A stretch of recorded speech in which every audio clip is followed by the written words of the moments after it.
Hello everyone, स्वागत है आप सभी का।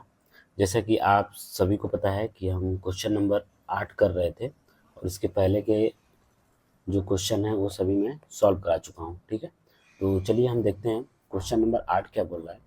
क्वेश्चन नंबर 8 है, बोल रहा है कि निम्नलिखित मिश्रणों में से बिलियन की पहचान करें। यानी इसमें आपको क्या करना है, बिलियन की पहचान करना है, कौन सा बिलियन है। समझ में आ रहा है? तो बिलियन में कैसे पहचान करेंगे, तो बिलियन आपको बताया था कि विलय और विलायक को आपस में अगर मिला दिया जाए तो हमें क्या प्राप्त होता है, बिलियन प्राप्त होता है। ठीक है, तो इसमें से आपको बताना है कि कौन सा बिलियन है। ठीक है, तो देखिए यहाँ पे बिलियन क्या है, यहाँ पे आपको बताना है बिलियन। तो मैं आपको यहाँ पे एक अलग कलर से मार्क करते जाऊंगा, आप देखते रहिएगा। ठीक है, तो यहाँ पे देखिए बिलियन क्या है। सबसे पहले मिट्टी, मिट्टी क्या है, बिलियन है? नहीं है ना, तो हमारा मिट्टी तो होगा नहीं। ठीक है, बिलियन नहीं है। और उसके बाद आता है समुद्री जल। समुद्री जल क्या है, यह एक बिलियन है, तो हमारा ये हो जाएगा समुद्री जल एक बिलियन है। वायु क्या है, उसमें अनेक प्रकार की क्या होती है, गैसें होती हैं, तो वो भी क्या है, एक प्रकार का बिलियन है। तो वायु भी एक प्रकार का बिलियन है। आप खुद सोचिए, कोयला, कोयला एक बिलियन है? नहीं, तो ये हमारा कोयला बिलियन नहीं है। नेक्स्ट आते हैं सोडा जल। सोडा जल हम लोग जो पीते हैं, ठीक है, तो उनमें भी क्या होता है, उनमें भी अनेक प्रकार का गैस होता है। समझ में आ रहा है? तो वो भी क्या है, एक प्रकार का बिलियन है। ठीक है, चलिए नेक्स्ट क्वेश्चन क्या है हमारा। नेक्स्ट क्वेश्चन है कि निम्नलिखित में से कौन टिंडल प्रभाव को प्रदर्शित करेगा। तो इसमें से कौन टिंडल प्रभाव को प्रदर्शित करेगा आपको बताना है। तो आप बताइए यहाँ पे कौन सा टिंडल प्रभाव को क्या करेगा, प्रदर्शित करेगा। तो टिंडल प्रभाव आपको बताया था ना, जैसे कि कोलाइडी होता है, अगर टार्च जलाते हैं उस पर तो क्या होता है, चारों तरफ फैला देता है प्रकाश को। समझ में आ रहा है? और यहाँ पे देखिए हम चेक करेंगे कि टिंडल प्रभाव कोलाइडी द्वारा प्रदर्शित किया जाता है। जैसे हो गया दूध और स्टार्च, नमक का घोल और कॉपर सल्फेट विलयन नहीं दर्शाएंगे। यहाँ पे 9 नंबर है कि नमक का जो घोल है, नमक का घोल है, ये टिंडल प्रभाव को नहीं दर्शाएगा। और यहाँ पे देखिए कॉपर सल्फेट, कॉपर सल्फेट भी क्या है, ये टिंडल प्रभाव को नहीं दर्शाएगा। यानी कॉपर सल्फेट का अगर विलयन लेते हैं तो वो भी टिंडल प्रभाव को नहीं दर्शाएगा, और नमक का घोल लेते हैं तो वो भी टिंडल प्रभाव को नहीं दर्शाएगा। लेकिन हमारा ये जो दूध है, दूध, ये टिंडल प्रभाव को क्या करता है, दर्शाता है। ठीक है, तो ये हमारा दूध हो गया और स्टार्च विलयन हो गया, ये सभी क्या है, ये हमारे टिंडल प्रभाव को दर्शाते हैं। ठीक है, तो ये आपको मैं थ्योरी में बता चुका हूँ पहले।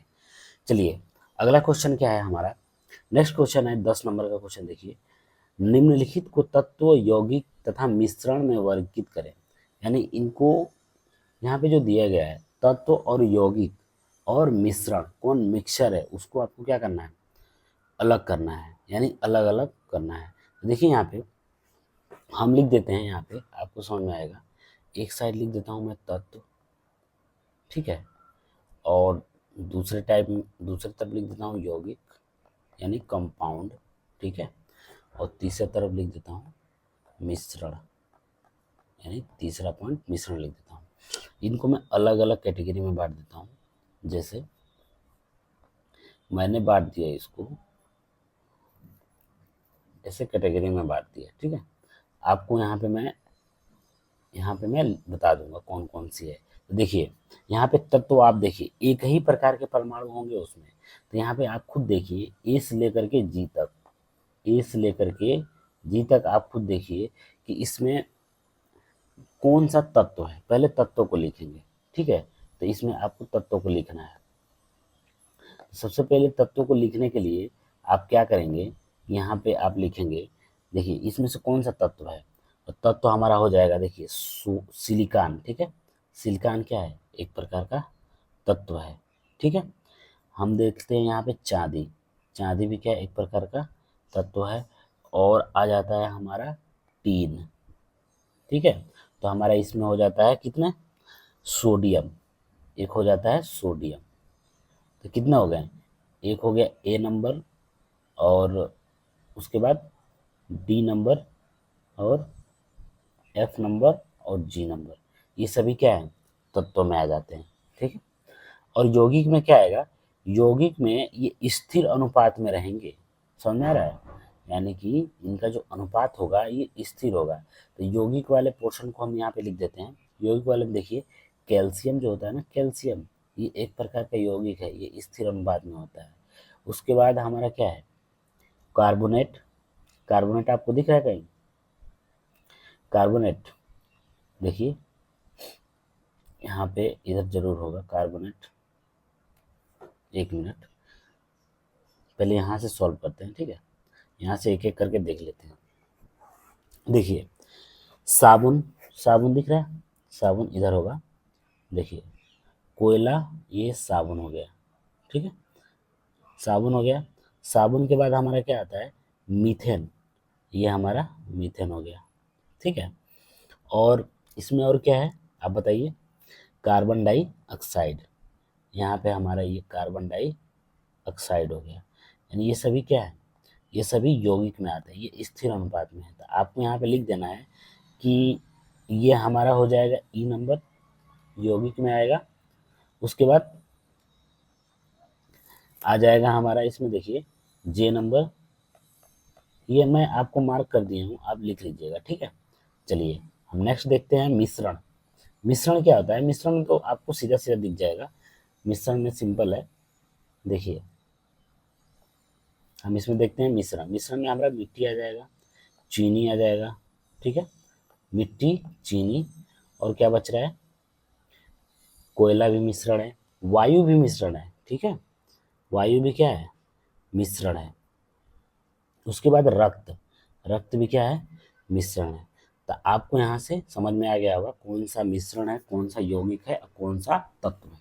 देखिए तत्व में क्या होता है कि उसमें जो परमाणु होते हैं ना, वो एक ही प्रकार के होते हैं। जो परमाणु होते हैं वो एक ही प्रकार के होते हैं, लेकिन कंपाउंड यानी यौगिक में क्या होता है, यौगिक में जो जो रेशियो होती है ना, उनकी जो तत्व की रेशियो होती है वो स्थिर अनुपात में होती है, उनका रेशियो बदलता नहीं है, वो एक ही रेशियो रहता है। ठीक है, तो उनका अनुपात क्या होता है, स्थिर होता है। जैसे हमारा कैल्शियम हो गया, कार्बोनेट हो गया, साबुन हो गया, मीथेन हो गया, CO2 हो गया, कार्बन डाइऑक्साइड, यानी इनका रेशियो क्या होगा, स्थिर अनुपात में होगा। ठीक है, और अस्थिर अनुपात में क्या होता है, जैसे मिट्टी, चीनी का घोल और कोयला, वायु, रक्त, ये सभी क्या है, मिश्रण का उदाहरण है। तो आपको यहाँ तक समझ में आ गया होगा। चलिए देखते हैं क्वेश्चन नंबर 11, जो कि लास्ट नंबर क्वेश्चन है। लास्ट क्वेश्चन हमारा है। लास्ट क्वेश्चन ये बोल रहा है कि निम्नलिखित में से कौन से परिवर्तन रासायनिक है। ठीक है, तो आपको ये बताना है। तो यहाँ पे हम देखेंगे कि यहाँ पे बोला गया है कि निम्नलिखित में से कौन कौन से परिवर्तन रासायनिक है, यानी इसमें से आपको ये बताना है कि रासायनिक परिवर्तन किस में हो रहा है और भौतिक परिवर्तन किस में हो रहा है, आपको ये दर्शाना है। ठीक है, तो हमें क्या दर्शाना है कि यहाँ पे लिखना है कि भौतिक परिवर्तन कौन सा हो रहा है, भौतिक और रासायनिक परिवर्तन कौन सा हो रहा है। ठीक है, तो यहाँ पे लिख देंगे रासायनिक, रासायनिक परिवर्तन। समझना क्या, तो भौतिक और रासायनिक परिवर्तन आपको यहाँ पे लिखना है। तो सबसे पहले देखिए कि भौतिक परिवर्तन किसमें किसमें हो रहा है। देखिए आप खुद बताइए, भौतिक परिवर्तन किससे बोलते हैं, यानी कि केवल वो अपने अवस्था में क्या कर लेता है, परिवर्तन कर लेता है, वो क्या होता है, भौतिक। जिससे हम यहाँ पे देखेंगे एक एग्जाम्पल आपको मैं पहले भी बता चुका हूँ, जैसे जल से बर्फ बनना, यानी ये जो पॉइंट है जल से बर्फ बनना, ये क्या है, भौतिक परिवर्तन है। ठीक है, तो हम भौतिक परिवर्तन में क्या लिखेंगे, ये जो है जल से बर्फ बनना है ना, ये क्या है, भौतिक परिवर्तन है। तो F नंबर हमें मिल गया, भौतिक परिवर्तन। ठीक है, नेक्स्ट देखेंगे लोहे के चूर्ण और बालू को मिलाना। देखिए लोहे के चूर्ण तथा बालू को मिला देंगे तो ये भी क्या है, एक भौतिक परिवर्तन है। तो C नंबर हमारा क्या है, भौतिक परिवर्तन है। ठीक है, यहाँ पे कोई नया पदार्थ नहीं बनना है। आप देख रहे हैं भौतिक परिवर्तन में कि यहाँ पे कोई सा भी नया पदार्थ नहीं बनना है। बट नया पदार्थ किस में बनेगा, रासायनिक परिवर्तन में। जैसे कि पौधों की वृद्धि अगर कर देते हैं तो रासायनिक परिवर्तन हो रही है, तभी तो उसके उसकी जो पौधे का ग्रोथ है वो बढ़ता जा रहा है ऊपर की तरफ। समझ में आ रहा है। तो ये हमारा क्या है, रासायनिक परिवर्तन है। तो पौधे की वृद्धि, आप यहाँ पे देखिए ए नंबर में पौधे की वृद्धि, ये हमारा क्या है, रासायनिक परिवर्तन है। लोहे में जंग लगना, देखिए लोहे में जब जंग लग जाता है ना, जब नमी में रख देते हैं उसको, तो लोहे में क्या होता है, जंग लग जाता है। तो ये भी क्या है, रासायनिक परिवर्तन हो रहा है इसमें भी। खाना पकाना, हम जो खाना पकाते हैं तो रासायनिक उसमें भी क्या होता है, परिवर्तन होता है। तो हमारा डी नंबर भी क्या होगा, रासायनिक परिवर्तन होगा। भोजन का पाचन, जब हम भोजन करते हैं तो हमारे शरीर के अंदर जो भोजन जाता है उसमें क्या होता है, भोजन पचता है, यानी उसमें भी केमिकल रिएक्शन हो रहा है, यानी रासायनिक परिवर्तन हो रहा है भोजन में, ठीक है। तो ये भी ई नंबर क्या है, रासायनिक परिवर्तन आ जाएगा। मोमबत्ती का जलना, देखिए मोमबत्ती का जलना एक ऐसा उदाहरण है जिसमें रासायनिक परिवर्तन और भौतिक, यानी भौतिक परिवर्तन दोनों होता है, ठीक है। तो इसमें देखिए मोमबत्ती का केवल जलना हो रहा है, ठीक है।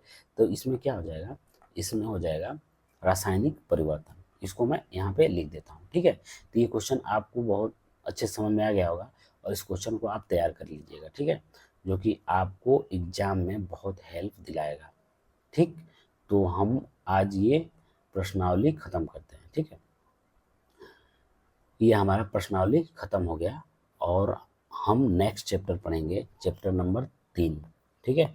1 और 2 खत्म हो गया है, चैप्टर 1 और 2। ये आपको बता दूं क्लास 9th का ये क्या चल रहा है, साइंस पढ़ रहे हैं हम लोग, ठीक है।